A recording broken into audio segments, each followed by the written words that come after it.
Graça e paz, amém? Que bom estar aqui na casa do Senhor, louvando, engrandecendo a Ele. No encontro de missões, o pastor Eudes falou comigo sobre missões. O departamento de missões me deu um tema: evangelização, evangelizar ou evangelização, a missão da igreja e a crise moral. Eu, orando a Deus, pedi um texto a Ele, Tessalonicenses, 1 Tessalonicenses, capítulo 1, versículo 5. Quem achou, vai ficando em pé, por favor, para junto ler a santa, bendita palavra de Deus. 1 Tessalonicenses, capítulo 1, versículo 5.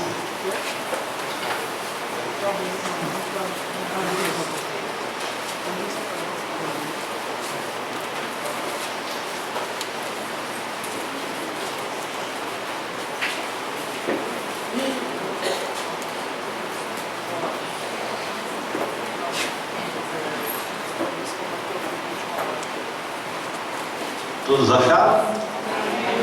Vamos ler? Porque o nosso Evangelho não chegou até vós somente em palavra, mas sobretudo em poder no Espírito Santo, em plena convicção. Assim saber disso o vosso procedimento entre vós, por amor de vós. Amém? Vamos orar? Baixe sua cabeça. Se você olhar para mim, pela minha capacidade, eu não tenho nada, mas o Espírito Santo que moveu o seu coração, para hoje você estar aqui, Ele vai falar ao seu coração. Amém? Santo Deus, graças te damos, porque podemos vir à tua casa, podemos louvar o teu nome e podemos ler as tuas verdades escritas nas Escrituras. Fala aos nossos corações, Deus, de modo sobrenatural. Que possamos, Deus amado, ser impactados. Que possamos sair daqui hoje à noite, mudados nas nossas atitudes e mais santos, mais arrependidos dos nossos pecados. Fala o nosso coração, nos molda. Não deixa sair da mesma forma que entramos, mas o teu Santo Espírito molda.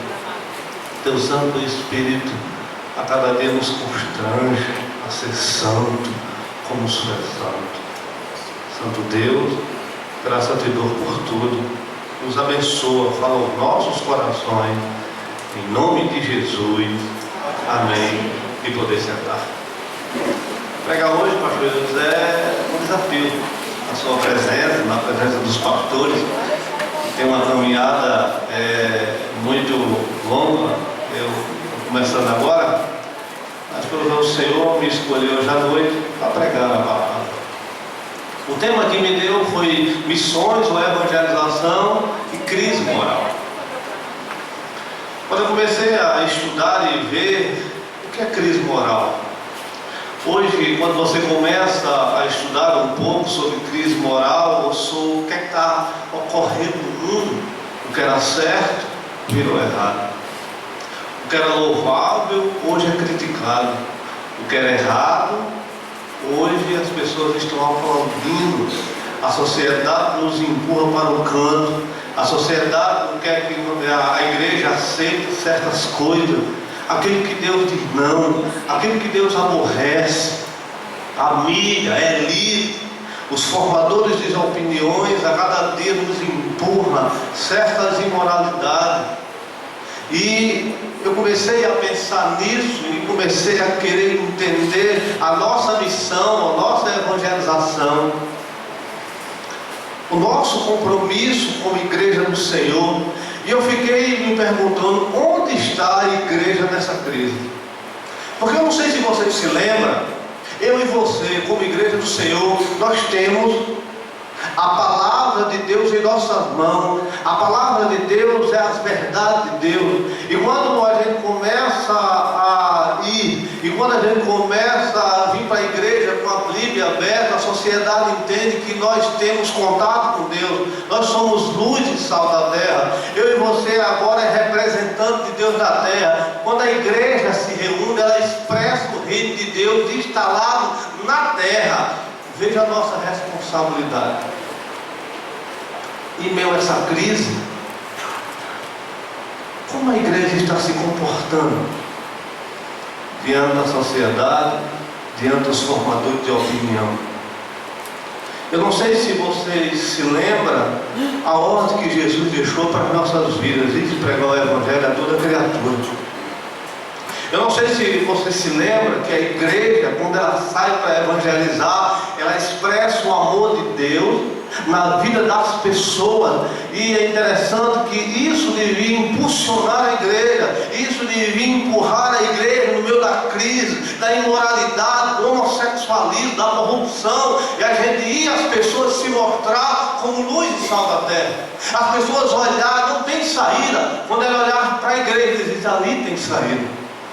Ali tem a verdade de Deus, ali tem santidade, ali tem conserto, ali tem homens e mulheres de Deus que andam segundo a palavra de Deus. E essa motivação que nos leva para evangelizar e bater nessa crise é que nos impulsiona, é que nos leva as pessoas para glorificar a Deus e para proclamar a sua palavra.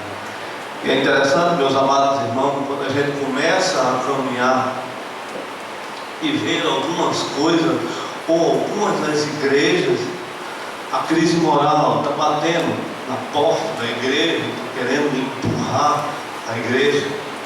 E algumas pessoas estão fazendo alguns movimentos que dizem que é evangelho, ou evangelismo, ou evangelização. Mas muitas vezes não é um ajuntamento de pessoas. Muitas vezes não é só muita gente reunida numa igreja. Tem igreja que tem uma boate, tem igreja que pula, tem igreja de todo jeito. Mas nós que conhecemos a palavra, nós que somos alimentados por um nome sério, que se gasta e deixa se gastar pela obra do Senhor, que passa tempo estudando, orando, jejuando, pela vida de vocês, para hoje estar aqui alimentando vocês. Eu comecei, meus amados, a estudar sobre como é que a igreja, o que ela tem de ter para ela evangelizar. Ronaldo Lidório, ele comentando esse texto, ele diz que a igreja do Senhor, ela tem de ter algum requisito para cumprir sua missão. A igreja do Senhor, ela tem de executar a missão, o evangelismo. Ela precisa ter algumas coisas que faça ela, a igreja do Senhor, ou o corpo de Cristo na terra. A primeira coisa que Ronaldo Lidório diz, que a igreja do Senhor, ela precisa ter uma experiência com Deus. Ela precisa ser transformada pelo evangelho. O que ela está dizendo? Para que você evangelize, para que eu evangelize, para que os pastores evangelizem, precisamos ser salvos, precisamos ser luz e sal da terra. E ele continuando a sua exposição, ele diz que a igreja, ela precisa crer, ser firme e acreditar na inerrância, na Bíblia que não contém erro, no evangelho de Jesus Cristo, porque vocês sabem que a gente está sendo bombardeado. A escritura hoje está banalizada. A universidade, às vezes pastores passam 1 ano, 2 anos, 10 anos dizendo que a Bíblia é inerrante, a Bíblia não contém erro. E chega o professor da universidade e diz: não, isso é um negócio antigo. E os nossos jovens e algumas pessoas da igreja chegam e dizem: rapaz, é mesmo, para que eu e você possa evangelizar, para que eu e você possa bater de frente com a crise moral que sai de fora, a gente tem de acreditar que a Bíblia é inerrante, que a Bíblia não contém erro, que a Bíblia muda, que a Bíblia é a palavra de Deus, que a Bíblia é santa, porque o homem santo, inspirado por Deus, o escreveu. A terceira coisa que no Ronaldo Lidório diz que a gente tem que ter a plena consciência da importância do evangelho uma questão de vida e de morte. A pregação do Evangelho, você está pregando o Evangelho, eu sei que o Espírito Santo é que converte o pecado da justiça e do juízo. Ele usa eu e você para pregar o Evangelho. Ele usa eu e você para empurrar as pessoas, para dizer às pessoas que existe um Salvador. Existe um Consolador. Existe aquele que transforma, liberta. E a primeira coisa que a pessoa vai olhar é para você. Vai ver se você tem isso. Vai ver se você foi transformado. Vai ver se você acredita na inerrância da Bíblia. Vai ver se você dá importância do Evangelho, na questão de vida ou morte. Quando eu parei nesses 4 pontos de Valdidória, eu comecei a ler Tessalonicenses capítulo 1. E comecei a entender que era esse o motivo porque Paulo estava escrevendo 1 Tessalonicenses. Paulo vai dizer que Tessalonicenses, capítulo 1, versículo 2 ao 10, que os irmãos foram transformados pelo Evangelho. Que os irmãos tinham conhecimento do Evangelho. Que os irmãos, a palavra que Paulo pregou, eles acreditavam como inerrante. E ele vai dizer ainda a importância do Evangelho. Eles vão olhar e dizer: isso é o Evangelho, isso é Jesus Cristo, isso é minha esperança. Eu vou deixar ídolos, eu vou abandonar meus costumes, eu vou tirar minhas mazelas, porque o Evangelho me transformou das trevas para a luz. Transportou. E é interessante, meus amados irmãos, quando a gente começa a ler, em meio a essa crise moral que está instalada, a igreja ela tem de ter 3 coisas. Eu queria trabalhar com vocês 3 coisas que a igreja tem de ter. Acredito eu que o pastor já ensinou todas as 3 coisas. Acredito a mim que o pastor já falou várias vezes dessas 3 coisas, mas eu queria com você hoje trabalhar 3 coisas. E você pode estar perguntando: pastor Cabral, lá Tessalonicenses não era como hoje. Hoje é o liberalismo, hoje as finanças, o Brasil está quebrado, hoje os irmãos viviam bem lá, muito rico. Eu fui ler Chambre e comecei a ler Chambre comentando essa passagem. Ele diz que naquela época que foi escrito Tessalonicenses, os irmãos Paulo começou a evangelizar. As pessoas trabalhavam de dia e de noite, trabalhavam árduo, não tinha perseguições, a economia estava quebrada, não tinha tranquilidade financeira, a população passava fome, há uma escassez, há uma corrupção, há uma idolatria, lá tem idolatria. Então, se você pegar o contexto de Tessalonicenses, pegar o contexto do Brasil, é a mesma coisa. Mas o Senhor fortaleceu os irmãos e ele pregava o Evangelho com a vida e com a boca. Amém? Diante disso, em meio a essa crise, a igreja ela tem de ter, meus amados irmãos, fé em Jesus Cristo. Mas pastor, eu sou crente. Não estou dizendo que você não é crente. Mas pastor, eu tenho fé. Como é que o senhor vem dizer que para eu evangelizar, para que eu possa evangelizar, para que eu possa cumprir a missão, para que eu possa dizer às pessoas que elas estão erradas, existe um caminho que é a verdade e a vida, Jesus Cristo, eu tenho que ter fé? Como assim, pastor? O que é que o senhor quer dizer, gente? Infelizmente, meus amados irmãos, muitas pessoas estão dentro da igreja, mas não receberam o Evangelho que transforma em sua vida. Ela está, mas ela não está. Ela tem fé em tudo, mas não tem fé em Jesus Cristo. Ela tem fé em tudo, mas a graça soberana não está nela. Deixa a Bíblia aberta. Eu queria trabalhar o texto um pouco com vocês. Eu estou correndo porque a hora está correndo. Então, capítulo 1, versículo 3.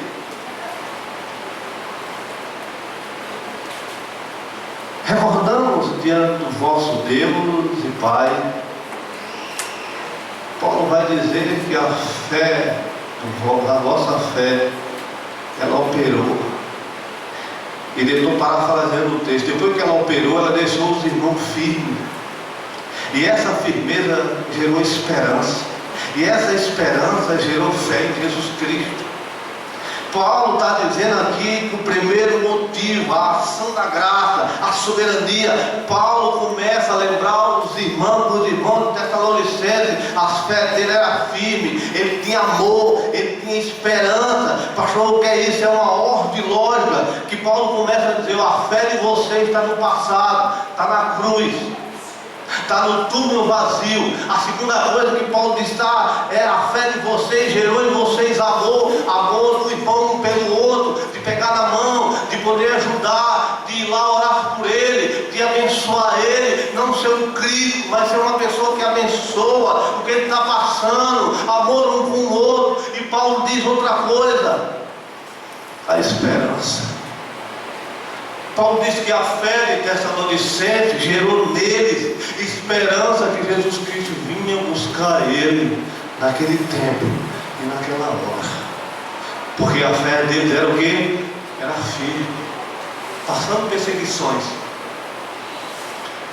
trabalhando de dia e de noite, alguns passando fome, escassez, mas a sua fé em Jesus Cristo, essa fé operou neles e produziu boa obra. Essa fé que eles têm em Jesus Cristo operou neles também dizer não para ele e sim para o irmão, para ajudar eles. Essa fé que operou neles deixou ele firme, deixou ele amar um outro. Essa firmeza que na vida de Jesus Cristo produziu neles coragem de pregar o Evangelho com a vida, com a boca, com o dinheiro, sem dinheiro. E as pessoas olhavam para ele: ali tem luz, ali tem mudança, ali é o Evangelho encarnado, pregado. Aí as perseguições era fichinha. Aí a cara feia do irmão era fichinha. Porque os irmãos de Tessalonicenses, a fé deles estava em Jesus Cristo, nosso Senhor e Salvador. Glória a Ele para todo o tempo. Amém?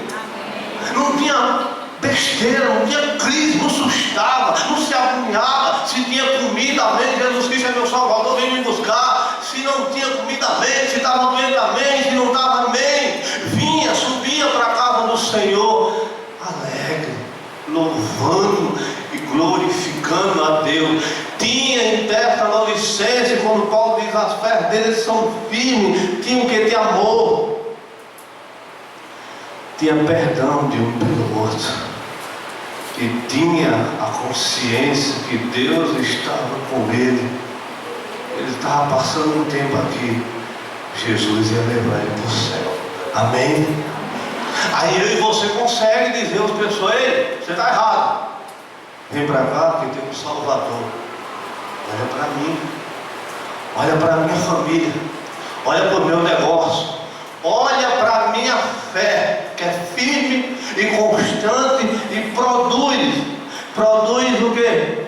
Produz amor, produz constância, produz firmeza, produz esperança, produz amor com o próximo. E o que eu acho mais interessante nesse texto é que Paulo diz: no meio de Tessalonicenses não tem motim. Ele diz: não tem motim? Como assim? O que a fé produziu para não ter motim? Paulo está dizendo aqui que no meio da igreja de Tessalonicenses, pela sua fé está firme. Ninguém ia contra a liderança, as pessoas olhavam, oravam pela liderança, as pessoas queriam que a igreja se produzisse, as pessoas evangelizavam e honravam os pastores que estavam tomando conta dessa igreja de Tessalonicenses. Paulo, Timóteo, tinha oração, porque o salvo, ele quer o bem da obra, ele quer evangelizar, ele quer trazer pessoas para a igreja, ele quer glorificar o nome de Deus, ele quer, quando o grupo de louvor está cantando, está orando, Deus usa ele para as pessoas que não são crentes dentro da igreja. Ele quer vir em oração. Deus usa as pessoas dentro da igreja, quer chorar pela obra, porque Ele ama o dono da obra. A fé firme produz isso. E é interessante, meus amados irmãos, quando você vai ver o versículo 4, 1 Tessalonicenses, capítulo 1, versículo 4. Paulo diz que aqueles irmãos eram eleitos. Como é que a pessoa vai dizer se o outro é eleito? Paulo diz que eles são amados de Deus. Paulo diz que reconhece a eleição daqueles irmãos, a fé daqueles irmãos, a graça sobre as suas vidas. Paulo tinha certeza da eleição de Tessalonicenses, porque existia unidade entre Paulo e a igreja. Existia um cooperava com o outro. Cada irmão pegava na mão do outro. Quando saía para evangelizar, era o máximo de pessoas. Vinha para o culto de oração. Entre eles brotava o amor de Deus entre si. Entre eles, ele dizia: somos amados de Deus. Entre eles permaneciam juntos, como corda de 3 dobras. Eles estavam juntos, unidos, com um propósito só: pregar o Evangelho, pregar Jesus Cristo, pregar o amor dele, pregar a segunda vinda dele. Por isso que a sociedade estava lá podre. E ele dizia: vem para cá, vem para cá, aqui tem solução para a tua vida. Vem para cá, aqui tem um Salvador que vai mudar a tua vida. Vem para cá. E é essa, meus amados irmãos, a nossa responsabilidade dentro da igreja e fora. É essa a proposta do departamento de missões aqui, que vocês entendessem que a obra de pregar o Evangelho não é você só ir, é você encarnar o Evangelho, ter fé em Jesus Cristo e proclamar e glorificar o nome dele em nossas vidas. Amém? É interessante, meus amados irmãos, que os Tessalonicenses sabiam da sua missão em meio à crise da sua época. Eles pregavam o Evangelho com a vida e com a boca. Como é que você está pregando o Evangelho? Como as pessoas me veem? Será que você pode chegar para o seu vizinho: vamos para a igreja? Deus vai falar no seu coração. Ela pode olhar para você: rapaz, eu vou. Você é o Evangelho, você é luz, você é sal. Eu vou com você porque eu vejo Deus na sua vida. Ou a pessoa olha para você e diz: misericórdia, eu não quero ir não. Tessalonicenses estava chamando a atenção. Tessalonicenses chamava as pessoas iam para o culto, via a vida deles. Segredo, meus amados irmãos, não precisa vir para a igreja. Ser crente é em casa, é no trabalho, é na rua, é dentro da igreja, como a luz que brilha e clareia o caminho das pessoas até chegar a Jesus Cristo. Amém? A segunda coisa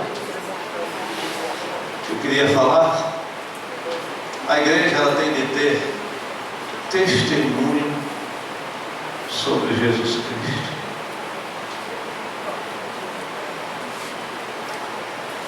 O versículo 5, Paulo, que a gente leu, ele vai chegar lá e diz: olha, vocês estão testemunhando não porque vocês querem. Tessalonicenses, vocês estão testemunhando não porque vocês gostam, mas porque o poder do Evangelho mudou a vida de vocês. Amém?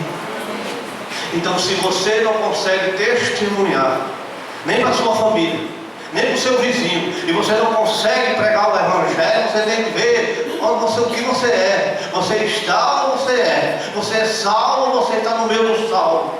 Você é luz ou você é estrela? Você tem que perceber isso. Quando você não consegue trazer ninguém para a igreja, quando você não consegue que ninguém chegue perto de você, e você é um 007 onde você está, que ninguém conhece como crente, se preocupe. Porque com o poder da fé, o poder do Evangelho entra dentro de você, ele sai limpando, ele sai transformando, ele muda o seu caráter, ele muda a sua linguagem, ele muda a sua roupa, ele muda como você se comporta. Você é piedoso, você prega o Evangelho e você é uma nova criatura. Não existe. Eu sou crente, meu braço não é. Eu sou crente, meu negócio não é. Não existe. Sabe por que não existe? Porque a igreja do Senhor, ela é como um jardim florido, que o cheiro dela é agradável. E esse cheiro agradável, as pessoas começam a sentir. E esse cheiro agradável atrai as pessoas para perto de você, que é a igreja do Senhor. Você é um jardim, então você cheira a santidade, você cheira honra, você cheira a Cristo, você tem as marcas dele, você fala como ele, o seu procedimento é mudado pelo Espírito Santo, e a mensagem está na sua vida. E o que é mais interessante nesse texto é o versículo 6. Paulo diz: você imita ao seu Senhor.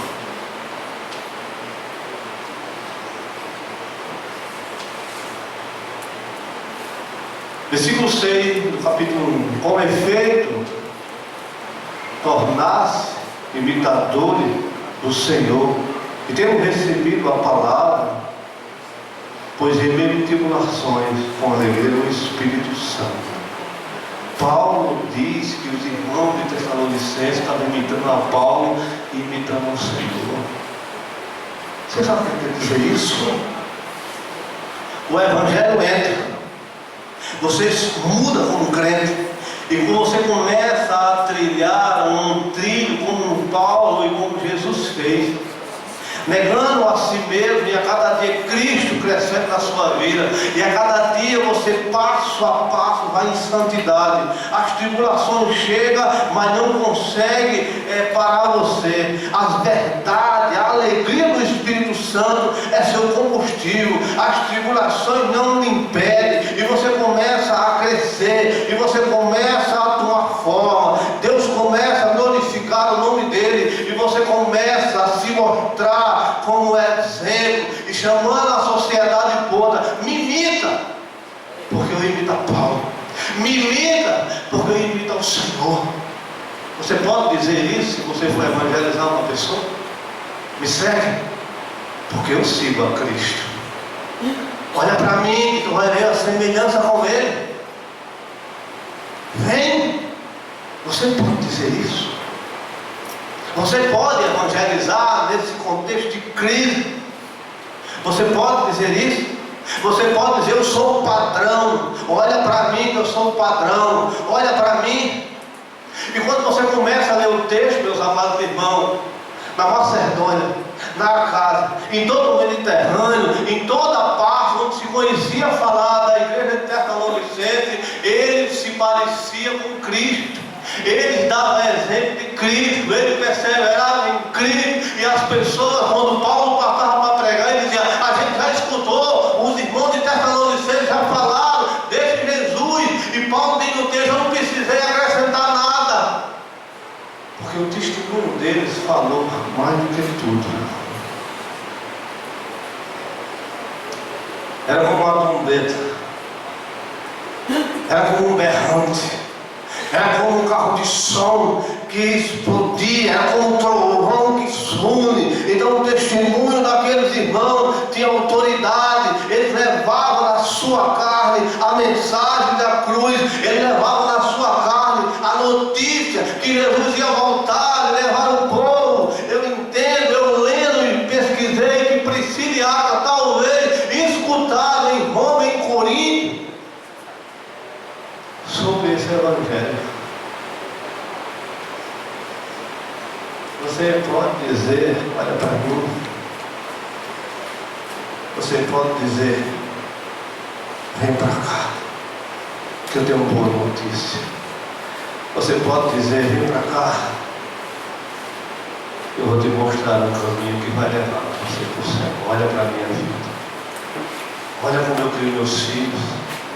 Olha como eu trato a minha esposa. Olha como eu negocio. Você pode dizer isso. Meus amados irmãos, a gente tem que se preocupar com o nosso testemunho. Para falar para Jesus Cristo. Para falar para as pessoas que existe um Salvador. Para falar para as pessoas que existe um Salvador que vão tirá-las do inferno. A gente tem que testemunhar, para ter autoridade de pregar o Evangelho e as pessoas olharem, deixa ele vive. A igreja, a crise está empurrando a igreja está parada. Parece que eu e vocês estão anestesiados. E hoje Deus quer dizer, acorda. Você tem que ter fé, acorda. O testemunho eu deixei para vocês, para que vocês mostrassem à sociedade que eu existo. Eu estou no meio de vocês, o Espírito Santo da vida dentro de vocês, e a responsabilidade não são do anjo, são de vocês. Amém? Amém. Essa é a proposta do texto. A última coisa, temos de ter esperança na segunda volta de Jesus Cristo. Amém? Quantas pessoas hoje acham que isso é história de carochinha? Quantas pessoas hoje acham que isso passou? Rapaz, lembra que eu estou aí numa idade avançada e Jesus Cristo vem, Jesus Cristo vem, Jesus Cristo vem. Professor de história de isso é besteira, Jesus Cristo vem, Jesus Cristo vem. Como é que está a esperança dentro do seu coração sobre a vida de Jesus Cristo? Versículo 9 desse texto vai falando, não estou lendo, porque olha, está assistindo. Como é que você está? Como é que você vive? Como é que você está vivendo? Você está esperando a Jesus Cristo? Não, eu vou casar. Como é que você está vivendo? Não, eu vou casar, eu vou comprar um apartamento, vou comprar uma casa, vou me estabelecer. Como é que sua vida está? Esperando Jesus Cristo? Ou você está se programando para viver aqui na terra? Ah, pastor, mas meu vizinho não. Eu estou falando com você, é crente. A carta foi para os crentes de Tessalonicenses. Como é que você está vivendo? Você tem esperança que Jesus Cristo vai voltar? Você tem esperança que você vai para o céu ou isso aí é conversa de pastor? Ah, pastor, morrer acabou-se. Os irmãos aqui, eles serviam a Jesus Cristo e tinham esperança. Eles se converteram e deixaram seus ídolos para adorar a Deus. A sua natureza foi mudada completamente. Eles tinham alegria de servir a Cristo. Eles eram escravos ao Deus vivo e verdadeiro e santo. Eles imitavam Jesus Cristo, imitavam Paulo. E é interessante, no versículo 10, o comentário de Moody, ele diz que os irmãos esperavam aqui pacientemente, confiantemente na vinda de Jesus Cristo. Não tinha variações, não tinha descanso. Eles sabiam que Jesus ressuscitou. Eles sabiam que Jesus estava à direita do Pai e prometeu levar eles para o céu. Eles esperavam pacientemente, porque eles sabiam que Jesus Cristo livraria ele da ira de Deus. Amém? E é interessante que Calvino diz, quando ele começa a comentar esse texto, que a ira de Deus é como Deus pegasse raios e e jogasse em cima da cabeça dos pecadores, ele vai explodindo, ele vai queimando, as pessoas vão arder no fogo do inferno, sem perturbação, sem tempo para nem respirar. Há um tormento de demônio, há um tormento lá no inferno, fogo, enxofre, perturbação. Calvino diz que é intensamente, é a ira de Deus constantemente jogada em cima. Muitas vezes a igreja se esquece disso e despreza, e não se lembra de guardar a esperança da segunda vinda de Jesus Cristo. E muitas pessoas estão vivendo com sua própria consciência para sua própria perdição.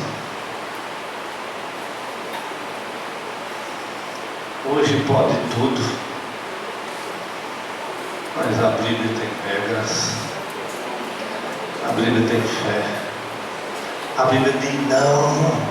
Há certas coisas que a Cris Moura está dizendo que é sim, a Bíblia diz não, é pecado, é maldito. E muitas vezes a gente quer aceitar, não, porque meu colega, e os Tessalonicenses dizem não, é errado.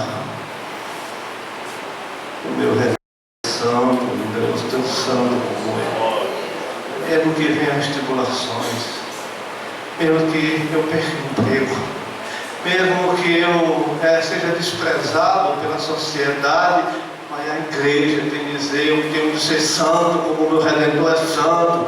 Eu sou livre da ira de Deus, eu tenho a graça sobre de mim, o Espírito Santo habita dentro de mim, eu sou a noiva do Cordeiro, eu vou morar na eternidade. A gente tem que pensar nisso. E tem que ter tremor e temor no coração sobre a ira de Deus. A igreja parece estar mais sensibilizada.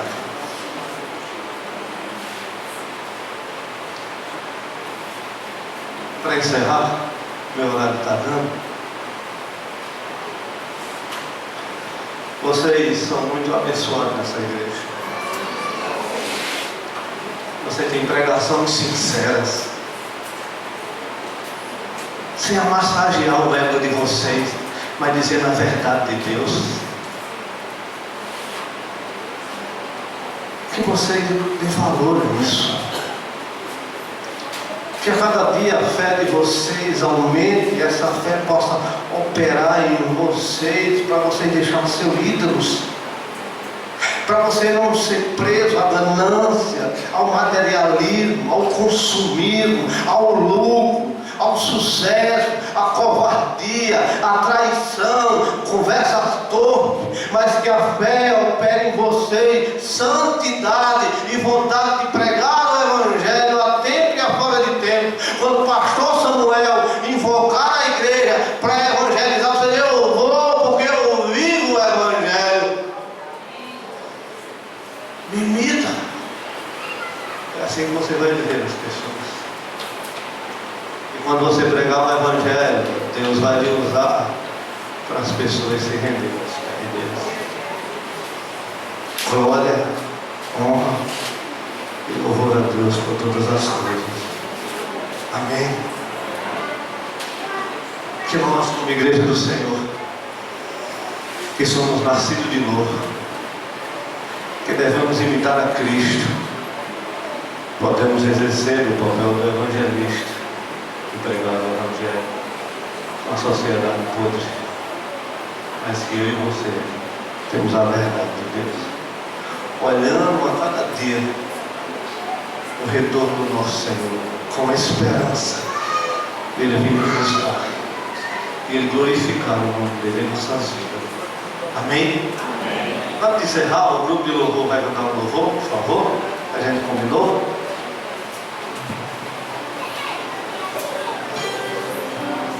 Eu quero que você seja sincero essa noite.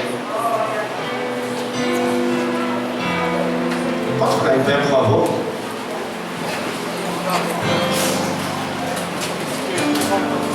Aí você pede licença um pouquinho, uma pessoa que está do seu lado e diz: eu vou agora, depois que eu escutei a palavra, eu vou me derramar diante de Deus. Enquanto o louvor canta, você olha para dentro de você e começa a se arrepender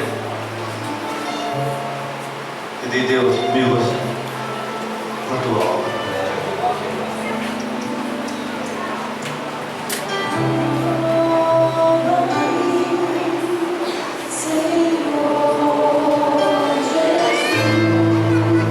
Abra sua boca e seu coração.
E ore por você.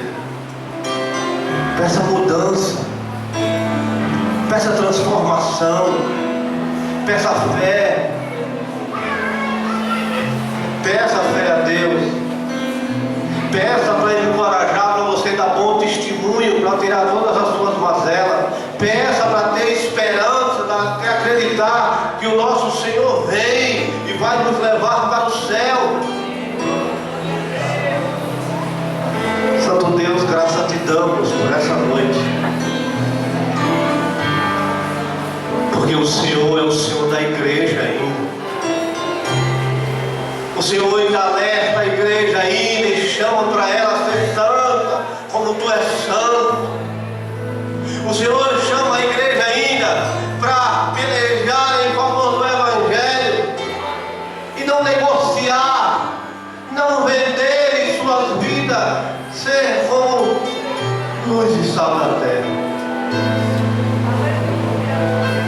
Que Deus Santo Espírito, Deus, trabalhe em nossas vidas, nos dá uma vida de santidade. Coloca arrependimento no nosso coração pelos pecados que muitas vezes afrontam a tua santidade. Nos faz mais santos, mais limpos, que a cada dia possamos chegar na tua presença, Deus amado, com o coração puro e as mãos limpas e apresentar diante. Nos usa para pregar o Evangelho, nos usa para viver